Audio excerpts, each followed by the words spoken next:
Hey kids, this is Ivan. How you doing? I don't know about you, but I'm a free spirit. I like to be spontaneous. I just I'm a leaf on the wind.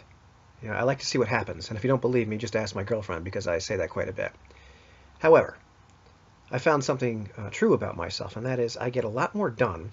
And not only that, but I have a lot more free time. I actually get to do the things I want to do in my free time rather than just sitting around staring into space when I have a structure and a schedule. So, despite the fact that I really don't like to have this calendar filled with things I have to do every day and maybe my week planned out or my month planned out, it works for me. And so I've been fighting this battle with myself for my entire life. And sometimes I'm winning and I'm sticking to a schedule or structure, and sometimes I'm rebelling. I had this conversation, man, probably a couple decades ago, at least, with a friend. I just wish I could remember who it was. And we're talking about this phenomenon. And he looked at me and said, "Yeah, structure sets me free." And I realized, yeah, me too. So I was thinking about that because, for months now, I've been having conversations back and forth with various people talking about, in one way or another, we're talking about different gaming styles or different preferences when we play role-playing games. And I've had several people say to me, or you say in the context of the conversation, they find it really limiting. They feel really boxed in a game where we're playing it in a more, for lack of a better word, simulationist manner or realistic manner where the world is supposed to be internally consistent, and because that prevents them from doing things that would be very suitably dramatic, that would suitably propel a story forward or a character arc forwards. And so they found that incredibly limiting. They didn't like it. They would rather discard that verisimilitude or realism for the sake of the story or the characters. Now, I understood what they were saying, but I was thinking about it. And, for me, what I find really limiting is a situation where it's supposed to be about the story arc, or it's supposed to be about the character arc, or it's supposed to be about the things that are suitably cool. Because I just kind of gravitate. Every once in a while, suitably cool is cool, but I tend to gravitate more towards what would be more internally consistent with the world. What would my character really do in the situation? What would the consequences really be? Maybe they won't be so cool. And I found that those sticking to more like a story arc or a character arc is more limiting for me. And so I feel boxed in at that point because I just it doesn't mesh with my sensibilities. So in a very real way, what one person finds limiting, another person finds liberating.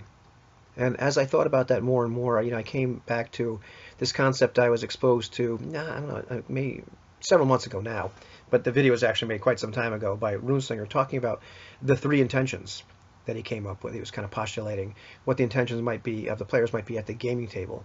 A little bit different than the actual GNS theory, but the idea that there would be a story first intention, where your basic intention is there's going to be a story arc, not necessarily planned, but like everything we're doing, you know, um, it should do the suitable thing to propel the story forward. Well, there might be the character first intention, where it's about our character arc and what would and it's not necessarily scripted out, but he's got this basic idea.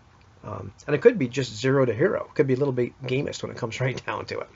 But your decisions are based on, what would suitably propel my character arc forwards.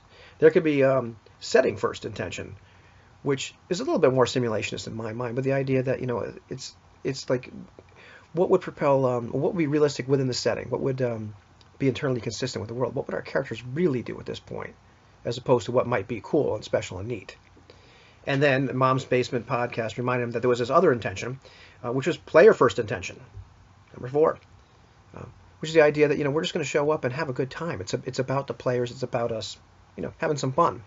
So the three intentions: story, character, uh, setting, and player. Three intentions, right? Athos, Porthos, Aramis, D'Artagnan. Three musketeers. Three. So yeah, I realized more and more in my discussions with other people, there's not necessarily a right or wrong way. There are right and wrong ways to play certain games, but there's not a right and wrong preferences. But many times we have these intentions, and part of what these intentions do for us, or these preferences, is that they set us free by kind of framing, kind of giving ourselves a structure for the game. Whether it's about the story, whether it's about the characters, whether it's about the setting and verisimilitude, whether it's about just the players.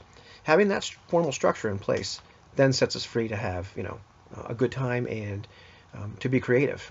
And, when we run into problems is when we have those clashes of intentions. where, I remember that video I made a response to Hammered not so long ago, where in my mind at least he was having a clash of intentions, where he was having more of a story first intention, and his players were having more of a character first intention, and they were finding each other's structures limiting. So it's kind of an interesting little phenomenon to me.